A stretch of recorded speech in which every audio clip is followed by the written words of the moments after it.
Fala pessoal, sejam todos bem-vindos. Vamos aqui para mais um conteúdo, mais uma notícia, trazendo para vocês as últimas informações diretamente de Brasília. Vamos aqui com comentários do Paulo Figueiredo, já deixando todos os créditos ao canal do Paulo Figueiredo na plataforma do YouTube. Se não é inscrito no canal, se inscreva, deixe o seu like e o seu comentário, que isso faz uma enorme diferença para a gente aqui dentro da plataforma. O YouTube entende que o conteúdo é relevante e entrega para mais pessoas. Agora, sem mais enrolação, bora pro conteúdo.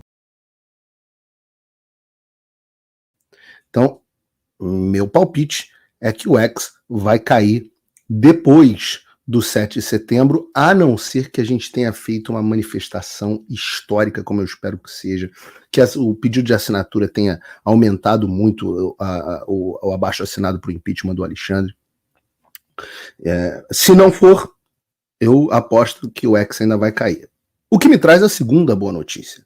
A segunda boa notícia é, eu estou há anos falando para vocês baixarem um VPN. O VPN é o que vai permitir, que você tenha segurança no que você acessa na internet, mas segundo, que você possa acessar o X e qualquer outro site, mesmo com os bloqueios do Alexandre. O VPN tira o poder do Alexandre de te censurar, porque você vai conectar no VPN, e o VPN vai estar num servidor nos Estados Unidos, ou na Suíça, onde quer que seja, e ele vai conectar na internet, você fica protegido, e você consegue acessar as redes sociais de volta. E aí, isso é absolutamente maravilhoso. Só que o problema é que o Proton VPN e vários outros VPNs tinham sido retirados da App Store até a semana passada. Significa que muita gente que eu falei, fico falando, baixa o VPN, baixa o VPN, baixa o VPN, a pessoa simplesmente tinha deixado para a última hora, como bons brasileiros, e quando foram acessar o Proton VPN tinha sido removido, segundo eles, possivelmente por uma censura do Alexandre. A boa notícia é que ninguém sabe por quê, mas hoje VPN voltaram para a App Store.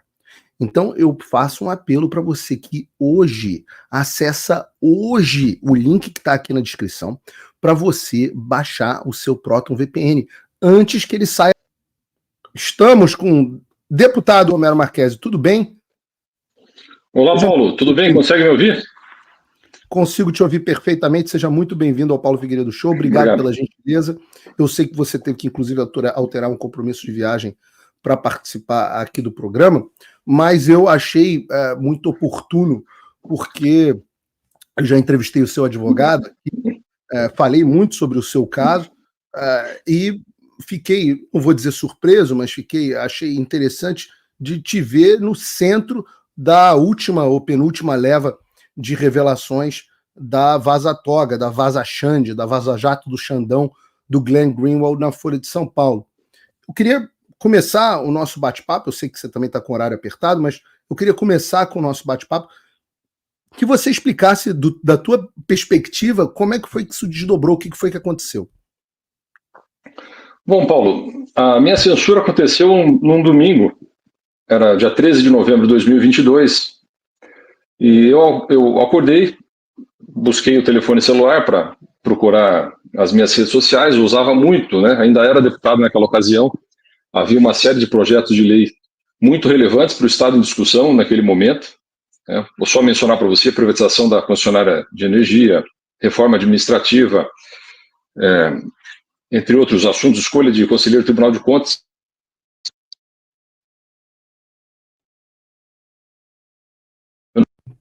Perdemos o áudio. A gente perdeu o áudio. Isso, voltei. Voltou. Obrigado, pronto. Sim, pode continuar.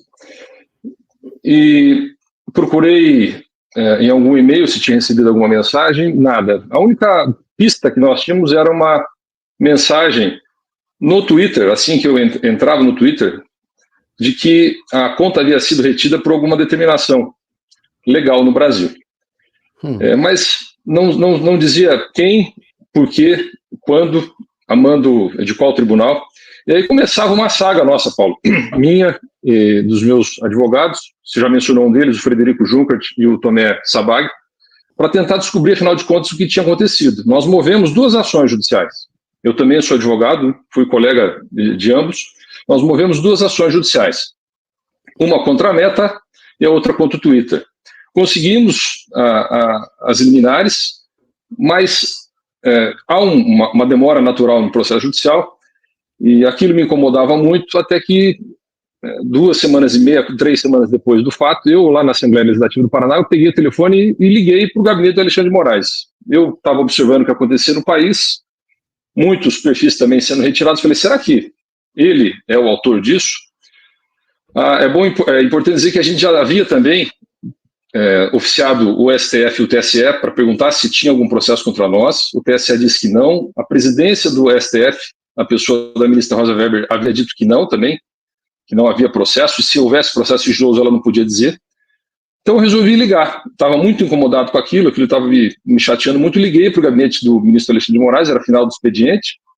Fui atendido pela servidora do gabinete dele, me identifiquei, falei para ela, olha, eu sou deputado aqui no Paraná, será que tem alguma ordem de censura contra mim? Porque já faz quase 3 semanas que eu estou sem as redes sociais, eu tenho notado o que está acontecendo no país, talvez tenha vindo de vocês. Ela me pediu que esperasse, depois de 5 minutos voltou ao telefone dizendo, deputado Homero, é do Paraná? Tem sim, tem uma ordem contra você. Falei, tem? Mas o que é que eu fiz? O que é que eu fiz? Ela falou, isso eu não posso dizer. Que esculhambação. Esculhambação total, isso eu não posso dizer. Né? O senhor que constitua... Nem na Zâmbia, eu acho que nem na Zâmbia é assim. Com certeza. Nem na Bissau, eu acho que é uma esculhambação dessa. Mas continua. Nós estamos falando de um dos 11 ministros do principal tribunal do país. Ela me disse, não, constitua um advogado, ele tem que vir aqui no gabinete do ministro em pessoa, ele tem acesso aos autos que são em papel, é um processo sigiloso, portanto vai sair a cópia com uma marca d'água, ele não pode ser divulgado, sob pena de responsabilização penal, e aí você vai saber o que aconteceu. E assim a gente fez, constituímos um advogado em Brasília, que fez a cópia para a gente, e aí começamos a analisar, e aí outra surpresa, né? Eu havia sido censurado por um pacote de publicações, entre as quais algumas que eu não havia feito, né, que foram atribuídas para mim pelaquela agência de espionagem que existe no TSE, que antigamente se chamava Assessoria Especial de Enfrentamento à Desinformação, hoje tem outro nome, mas havia um relatório lá do Talhaferro. Isso. O relatório foi feito por ele, assinado por ele, na madrugada de sábado para domingo. O relatório chegou ao gabinete do ministro no começo da manhã de domingo e ele já determinou a remoção de todas as minhas redes sociais do ar sob pena de uma multa altíssima para as redes. E ali a gente ficou sabendo o que aconteceu, né?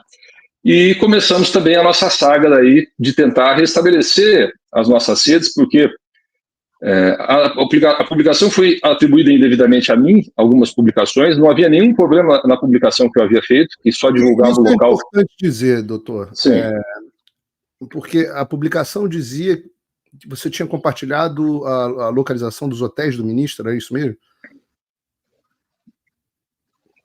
Isso. Eles vieram lá, as publicações foram... E aí, uma das atribuições lá, uma das motivações para a retirada das suas contas teria sido essa de que você teria compartilhado o endereço do hotel deles aqui nos Estados Unidos, não foi isso? Isso.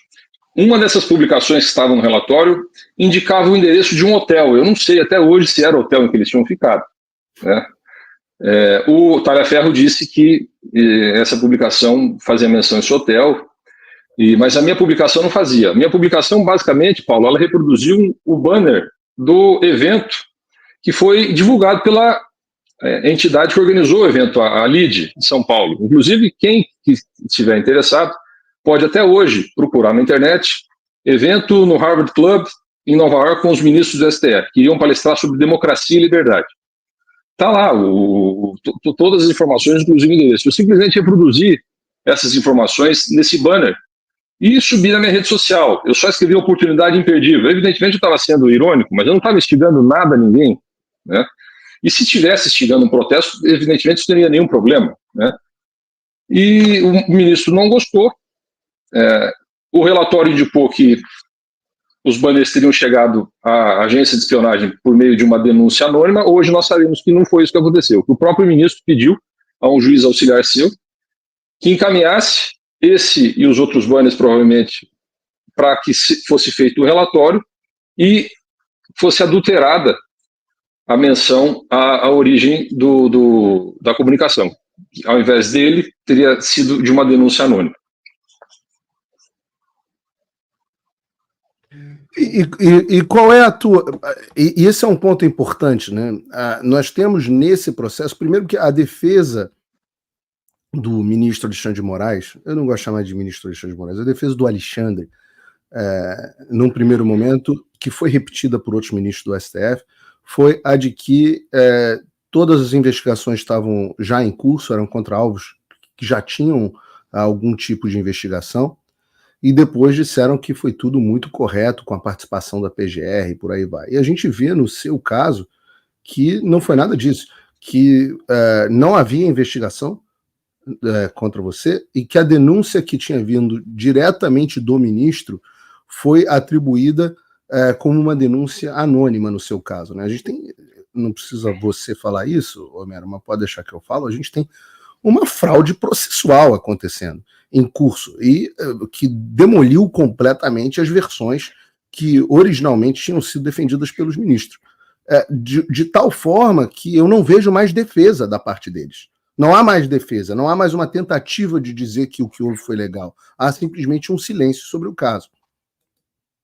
É uma fraude processual, é uma atuação criminosa do gabinete do ministro e viola uma série de princípios, né, Paulo?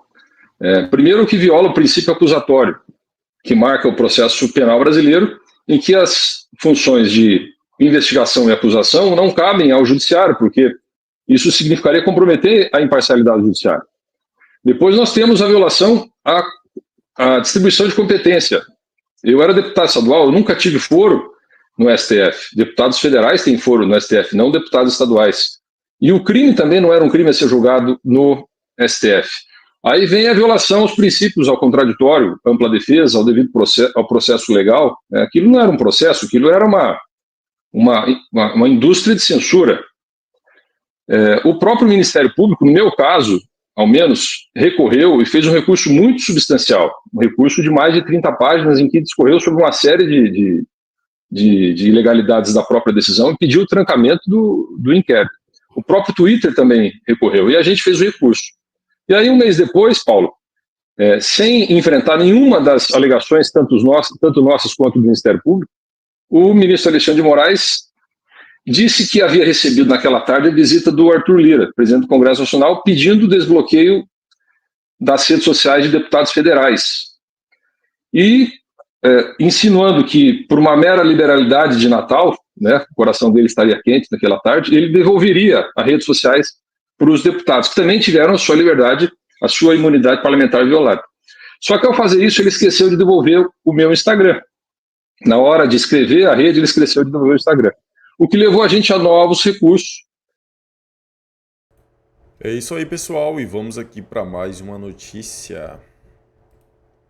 Governo Dilma é responsável por metade do rombo no fundo dos Correios, aponta jornal.